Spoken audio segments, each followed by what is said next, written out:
এদিন অনেক বৃষ্টি ছিল। বাসা থেকেই বৃষ্টি নিয়ে বের হলাম। বৃষ্টিতে ভিজে কাদামাটি মাখিয়ে চলে আসলাম এত সুন্দর জায়গায়। ঢাকার অনেক কাছে এত সুন্দর পার্কটির অবস্থান। ঢাকা থেকে যারা একদিনের জন্য ভ্রমণ করতে চান, আজকের ভিডিওটা শুধুমাত্র তাদের জন্য। আজকের ভিডিওতে এই পার্কটি আপনাদেরকে দেখাবো। যারা এখনো এই চ্যানেলটি সাবস্ক্রাইব করেননি তারা সাবস্ক্রাইব করে ফেলুন। এখানে সব জায়গায় ভ্রমণ গাইডলাইন ভিডিও পাবেন। আসসালামু আলাইকুম। আজকে আমার গন্তব্য হলো জিন্দা পার্ক। আমি কোনো মরণ পার্কে আপনাদেরকে নিয়ে যাচ্ছি না, আমি সোজা আপনাদেরকে জিন্দা পার্কে নিয়ে যাব। এই বছরের সর্বশেষ যে বৃষ্টি হলো তখনকার সময় ভিডিও এটা। সম্পূর্ণ জিন্দা পার্ক, খরচ কেমন, কিভাবে আসবেন তার সম্পূর্ণ একটা ভ্রমণ গাইডলাইন আপনাদেরকে দিব আজকে। এখন আমি আছি জিন্দা পার্কের মেইন গেটের সামনে। বৃষ্টি আজকে তাই হয়তো মানুষ কম। ডান পাশে টিকিট কাউন্টার, জনপ্রতি টিকিট 100 টাকা। শুক্র, শনিবার এবং সরকারি ছুটির দিনের টিকিট জনপ্রতি 150 টাকা। 5 বছরের কমে বাচ্চাদের টিকিট 50 টাকা। আমি 100 টাকা দিয়ে টিকিট নেওয়ার পর ভেতরে চলে যাচ্ছি। ঢোকার সাথে সাথেই বাম পাশে দেখতে পাবেন বিশাল এক স্কুল মাঠ। কিছুটা সামনে এসেই পাবেন সুন্দর একটি মসজিদ এবং মসজিদের সামনেই আছে ঈদগাহ মাঠ। প্রথমে এই পাশটা দেখে আসি এই পাশে কি আছে। যেহেতু বৃষ্টি তাই সাবধান। এই পার্কটিকে বাঁচিয়ে রাখতে গ্রামবাসীদের অবদান অনেক। এদিকে আমি বাঁশের জঙ্গলে চলে আসলাম। বাঁশের চিপা চাপায় কাপলদের বসার জন্য সুন্দর জায়গা করা আছে।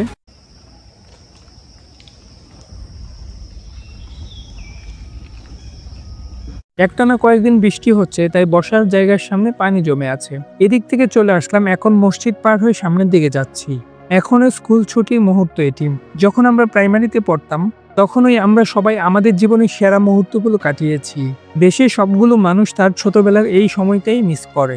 এ পাশে একটা শপ আছে, এখানে অনেক কিছু কিনতে পারবেন। যদিও বৃষ্টির জন্য এখন দোকানটা বন্ধ আছে, তবে বাইরে থেকে মনে হলো বাঁশ বেতের জিনিস আছে অনেক। এখানে একটা ছোট পিরামিড আছে, যদিও এটা সাইজে অনেক ছোট। এ পাশটা অনেক সুন্দর। এখানে পরিমণির একটা ফেমাস সিনেমার শুটিং হয়েছিল। যারা বলতে পারেন সিনেমার নাম কমেন্ট করেন, যদি না পারেন তাহলে আমি পরে বলে দিব।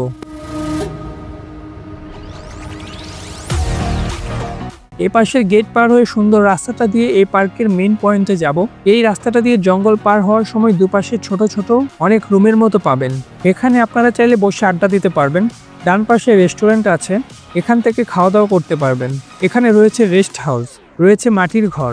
এসব রুম আপনারা সারাদিনের জন্য 2000 থেকে 3000 টাকার মধ্যে পেয়ে যাবেন। রাস্তাটা পার হয়ে চলে আসলাম এ পাশে। এ পাশটাতে রয়েছে এই পার্কের মূল আকর্ষণ। এটা হচ্ছে একটা লাইব্রেরি বিল্ডিং, যেখানে প্রায় 10,000-এরও বেশি বই রয়েছে। আমরা পরে এই লাইব্রেরিতে যাব। সর্বপ্রথম আমরা চারপাশের সৌন্দর্যটা ঘুরে দেখি। এই গাছের এরিয়াগুলোতে অনেক নাটক এবং সিনেমার অভিনয় হয়। এখন আমরা লাইব্রেরিতে যাব। চারপাশটা অনেক সুন্দর। প্রথমে চলুন লাইব্রেরিটা ঘুরে আসি। আমি যতটুকু জানি এটার ভেতরটা অনেক সুন্দর, কিন্তু দুঃখের বিষয় এসে দেখলাম গেটে তালা দেওয়া আছে। আশেপাশেও কেউ নেই যে জিজ্ঞাসা করব। চারপাশটা ঘুরে আসি, পরে আবার আসবো এটার ভেতরে যাওয়ার জন্য।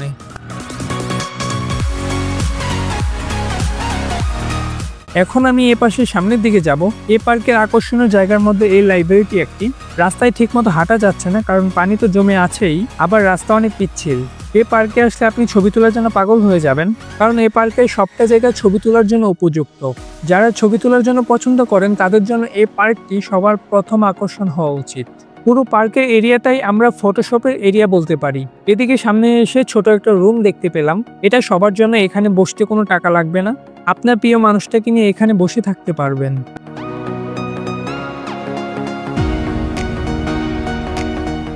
এই জায়গাটা ছবি তোলার জন্য অনেক সুন্দর। হালকা রোদ থাকলে এখানে ভিউটা অনেক সুন্দর আসবে। আশেপাশে মানুষ থাকলেও বৃষ্টির জন্য সবাই রুমে বসে আছে। বিড়ালটা আমাকে দেখে পালিয়ে গেল। এই পার্কটি সপ্তাহে 7 দিনই খোলা থাকে। সকাল 7টা থেকে আপনারা এই পার্কে প্রবেশ করতে পারবেন। এক টিকিট কিনে এখানে সকাল 7টা থেকে মাগরিবের আজান পর্যন্ত থাকতে পারবেন। তার মানে এটি মাগরিবের আজান পর্যন্ত খোলা আছে।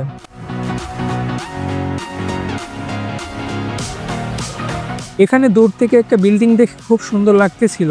এখানে কোনো ক্লাস বা সেমিনার হতে পারে, অথবা পাশে যেহেতু স্কুল আছে তাহলে ওটার কোনো কার্যক্রম হয়তো এখানে পরিচালনা করা হয়। তবে চারপাশটা অনেক সুন্দর, এখানে যে কেউ আসতে পারবে, কারোর জন্য কোনো নিষেধ নেই। যখন এখানে কার্যক্রম হয় তখন এদিকে আসতে মানা করার জন্য দায়িত্বরত একজন থাকে এখানে। এই বিল্ডিং এর পরেই মূলত এদিকে পার্কের সীমানা শেষ।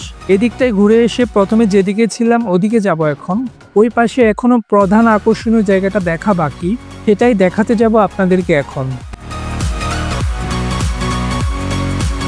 আপনাদেরকে বলেছিলাম এই পার্কে পরীমনির একটা বিখ্যাত সিনেমার শুটিং হয়েছিল। ওরা সিনেমার জন্য যে জায়গাটা নির্বাচন করেছিল আমি এখন সেই জায়গাটাতেই আছি। পরীমনির বিপরীতে অভিনয় করেছিলেন সিয়াম। বিশ্ব সুন্দরী সিনেমার গানের দৃশ্য পার্কের এই অংশে করা হয়েছিল। পার্কের এই অংশটা সত্যিই অনেক বেশি সুন্দর, আপনারা এখানে ছবি তুলতে পারেন। এই পার্কে কিভাবে আসবেন এখন এটা সম্পূর্ণ ডিটেলস আপনাদের সাথে শেয়ার করব। ঢাকা থেকে যারা আসবেন তারা প্রথমে চলে আসবেন কুড়িল বিশ্ব রোড। সেখান থেকে বিআরটিসি বাসে করে চলে যাবেন 30 টাকায় কাঞ্চন ব্রিজ। সেখান থেকে আবার 20 থেকে 25 টাকায় অটো করে চলে যাবেন জিন্দা পার্কের গেটে। যারা সায়দাবাদ যাত্রাবাড়ির ওই দিক থেকে আসবেন তারা যাতায়াত বাসে করে চলে আসুন ভুলতা গাউসিয়া। সেখান থেকে বিআরটিসি বাসে করে চলে আসুন কাঞ্চন ব্রিজ, তারপর জিন্দা পার্ক। যারা গাজীপুর বা উত্তরের দিক থেকে আসবেন তারা প্রথমে চলে আসেন টঙ্গী স্টেশন রোড। ওখান থেকে 20 টাকায় অটো রিক্সায় চলে আসুন মীরের বাজার। সেখান থেকে আবার অটো রিক্সা করে 30 টাকায় চলে আসুন জিন্দা পার্কে। যারা টাঙ্গাইল ময়মনসিংহ হতে আসবেন তারা প্রথমে চলে আসুন গাজীপুরের বাইপাস চৌরাস্তায়। এখান থেকে বাইপাস রোডে মীরের বাজার অথবা আপনি টঙ্গী এসে মীরের বাজার হয়ে যেতে পারেন।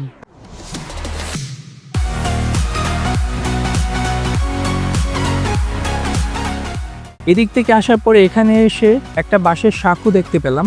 এটাও সুন্দর জায়গাগুলোর মধ্যে একটি। এটা দিয়ে আমরা এখানে যাব। মাঝে ছোট একটা কৃত্রিম দ্বীপ, চারপাশে পানি। এই জিন্দা পার্ক নারায়ণগঞ্জ জেলার রূপগঞ্জ উপজেলার দাউদপুর ইউনিয়নে অবস্থিত। রাজধানী ঢাকা থেকে 37 কিলোমিটার দূরে নতুন স্যাটেলাইট শহর পূর্বাঞ্চলের উত্তর পূর্ব কোণে অবস্থিত। এই পার্কটির আয়তন 33 একর বা 100 বিঘারও বেশি।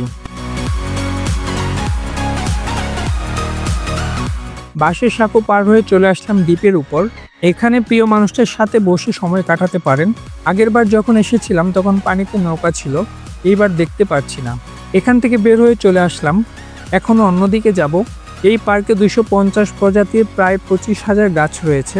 5টি জলাধার রয়েছে যা মোট জায়গার 25%। নারায়ণগঞ্জ জেলার অন্যতম একটি আকর্ষণীয় জায়গা হলো এই জিন্দা পার্ক।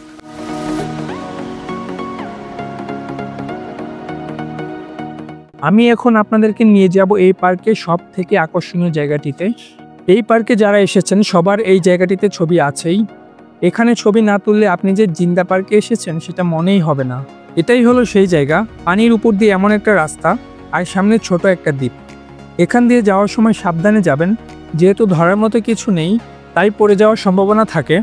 এখান দিয়ে যাওয়ার সময় পানিতে ঢেউ হয় এবং এই রাস্তাটি নড়তে থাকে। আমি এই রাস্তা দিয়ে ওই পার থেকে এই দ্বীপের উপরে চলে আসলাম।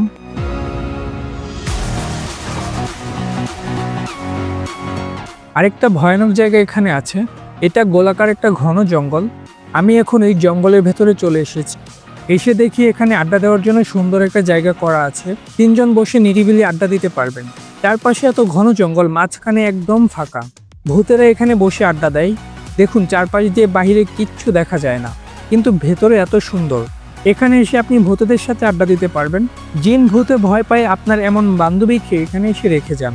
আমি একা একা এসেছি, বৃষ্টি পড়ছে, আশেপাশেও কেউ নেই। আমার নিজেরই ভয় লাগছে।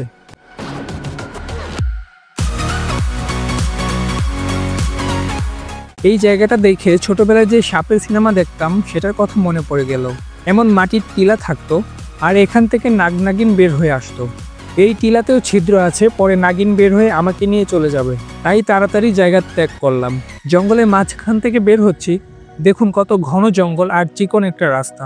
বাইরে থেকে বোঝার কোনো উপায় নেই এই জঙ্গলের ভেতর কি আছে বা কি হচ্ছে।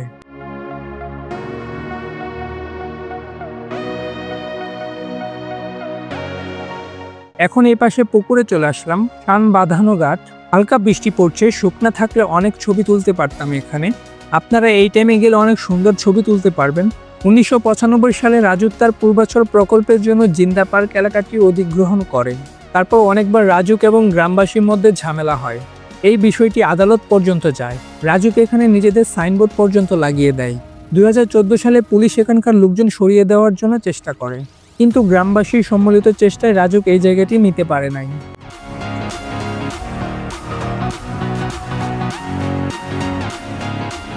আমি এই পাশের এই জনপ্রিয় জায়গাটিতে আছি। পিছনে অনেক সারিবদ্ধ গাছ, এখানেও ছবি তোলা যায়। সামনে এসে এখানে দেখলাম গাছের উপর মাচা করা আছে। অনেক আগে যখন এসেছিলাম তখন গাছের উপরে এই ঘরটা একদম বেড়া দেওয়া ছিল। ভেতরে কি আছে সেটা বোঝা যেত না। এখন তাও ভালো, পাশের বেড়াগুলো খোলা আছে। এখানেও এসে দেখি একটা জঙ্গল আছে। এখানে এত জঙ্গল, জঙ্গলে মঙ্গল হয়ে যাব আজকে।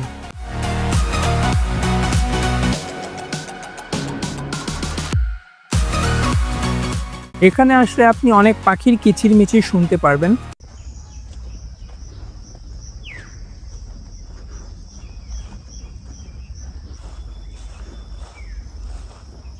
চারপাশে সবুজের আচ্ছাদন, যেদিকেই তাকাবেন এখানে সবুজ গাছপালা, তার সাথে রয়েছে নানা রকম ফুল ও ফল। এই জিন্দা পার্কের বিভিন্ন স্থাপনার নির্মাণশৈলী আপনাকে মুগ্ধ করবে। এখন আমি এই জঙ্গলের ভেতর দিয়ে যাব, দেখি এটার ভেতরে কি আছে। উপরে চলে আসলাম, উপরে ছোট একটা ঘর আছে এবং বসার জন্য জায়গা আছে। এখানের একটা ইন্টারেস্টিং জিনিস আপনাদেরকে দেখাই। এখানে জঙ্গলের ভিতরে এসে দেখলাম গাছের চিপায় দুইটা চেয়ার আছে। দুইজন ছাড়া এখানে তিনজন বসার কোনো সুযোগই নেই।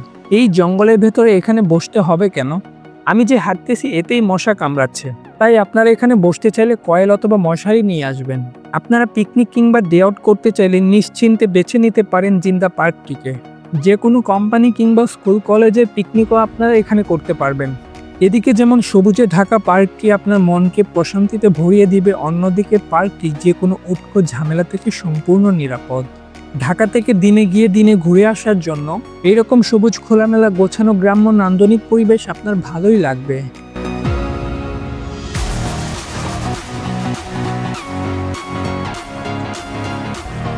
এই পার্কটিকে একটি ছোটখাটো উদ্যান বললেও ভুল হবে না। অনেক গাছের সমারোহ এখানে। আমি এই ঘাটে অনেকটা সময় পার করেছি। ঝিরিঝিরি বৃষ্টি না পড়লে আরও অনেকটা সময় এখানে থাকতে পারতাম, কিন্তু কিছুক্ষণ পর পরও বৃষ্টি হানা দিচ্ছিল আমাকে।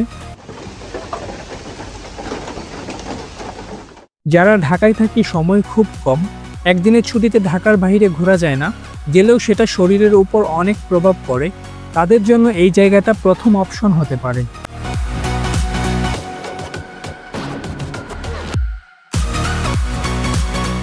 বৃষ্টির সময় আমি এই ঘরে আশ্রয় নিয়েছিলাম। এ পাশের এই সবুজ মাঠটা অনেক সুন্দর, ছবির থেকেও সুন্দর মনে হচ্ছে এর চারপাশটা। এই সবুজ ঘাসের উপর যখন সূর্যের আলো পড়ে তখন হয়তো এর সৌন্দর্যের চারপাশটা ঝিলমিল করতে থাকে। বৃষ্টি কমেছে তাই কিছু মানুষ দেখতে পাচ্ছি। এখানের ভাইয়াটা এবং আপুরা অনেক মজা করতেছিল, নানা রকম রিলস বানাচ্ছিল তারা। যেহেতু এখানে মানুষজন কম, শুধু ওনারা ছাড়া আমার ভিডিওতে আর কেউ আসেনি, তাই অনুমতি নিয়েই আমি তাদেরকে আমার ভিডিওতে রেখেছি। যেখানে মানুষ অনেক বেশি সেখানে কার অনুমতি নিব সেই সুযোগ থাকে না। গাছের নিচে এখানে শুয়ে সালমান শাহ স্টাইলে কিছু ছবি তুলতে পারেন।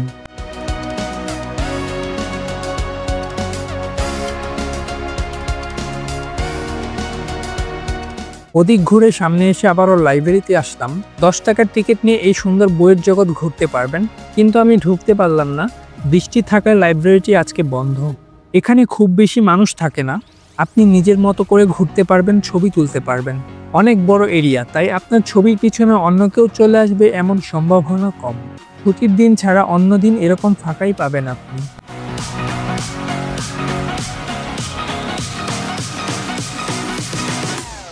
চারপাশটা আমি আবারও আরেকটি চক্কর দিয়ে ঘুরে নিচ্ছি। ঈদের দিন ব্যতীত জিন্দা পার্ক সপ্তাহে 7 দিনই খোলা। কোনো বিশেষ কারণে যদি পার্কটি বন্ধ থাকে তাহলে পূর্বেই তারা তাদের ওয়েবসাইটে নোটিশ দিয়ে দেয়। এই পার্কটির প্রতিটা জায়গা আমাকে অনেক মুগ্ধ করেছে। যারা ঢাকার বাইরে থেকে ঢাকায় ঘুরতে আসবেন বা কোনো কাজে আসবেন তারা চাইলে এখানে ঘুরে যেতে পারেন। জ্যামমুক্ত ঢাকার কাছে এত সুন্দর একটি জায়গা।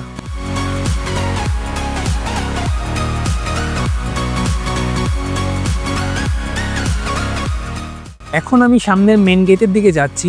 এটা মসজিদের পিছনের এরিয়া। আমার বাম পাশে ছোট একটা পিরামিড আছে। এখন আবার বৃষ্টি বাড়তেছে, ফোন সম্পূর্ণ ভিজে গেছে বৃষ্টির পানিতে। বৃষ্টি না থাকলে হয়তো ছবি তুলতে পারতাম শান্তি মতো, তবে বৃষ্টিতে অন্যরকম এক সৌন্দর্য পেয়েছি। রোদে তো যে কোনো টাইমেই আসা যাবে, তবে আল্লাহর রহমতে বৃষ্টিতে সবসময় আসার সুযোগ হবে না। এই চিন্তা করে আমি সময়টা খুব ভালো কাটিয়েছি।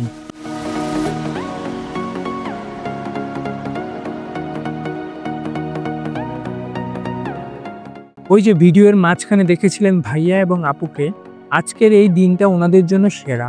পুরো সময়টাই ওনারা খুব এনজয় করেছেন। বৃষ্টি বিলাস কতটা রোমান্টিক হতে পারে এটা ওনাদেরকে দেখেই বোঝা যাচ্ছে। সব সময় আপনারা ভালো থাকুন সেটার দোয়া রইল। পুরো পার্কটা অনেক সাজানো গোছানো এবং পরিষ্কার।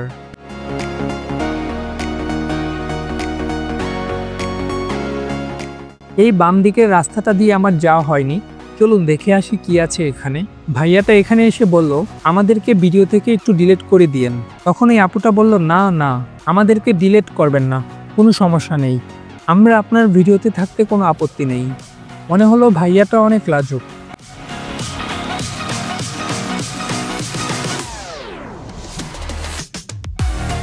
এ পাশে তেমন কিছু নেই, ওনাদের অফিস এবং সারাদিন রেস্ট নিতে পারবেন এরকম রুম। আমি ভুল করে এই পার্কের কোনো জায়গা বাদ দিয়ে না থাকলে আশা করি সম্পূর্ণ পার্কটি আপনাদেরকে ঘুরে দেখিয়েছি। বৃষ্টি ভেজা পার্কটি কেমন লাগলো তা কমেন্ট করে জানাবেন। যারা এখনও এই চ্যানেলটি সাবস্ক্রাইব করেনি তারা অনুগ্রহ করে চ্যানেলটি সাবস্ক্রাইব করে রাখবেন, কারণ আপনারা এখানে সুন্দর সুন্দর জায়গার ভিডিও দেখতে পারবেন। আজকের ভিডিওটা এ পর্যন্তই, দেখা হবে আপনাদের সাথে নতুন একটি জায়গায়। আপনাদের সুস্বাস্থ্য কামনা করি। এ দেশের জন্য সবাই দোয়া করেন যেন দেশের এমন ঝামেলা কমে গিয়ে দেশটা সুন্দর হয়ে যায়। আপনারা সবাই ভালো থাকুন। আল্লাহ হাফেজ। Follow and subscribe, please.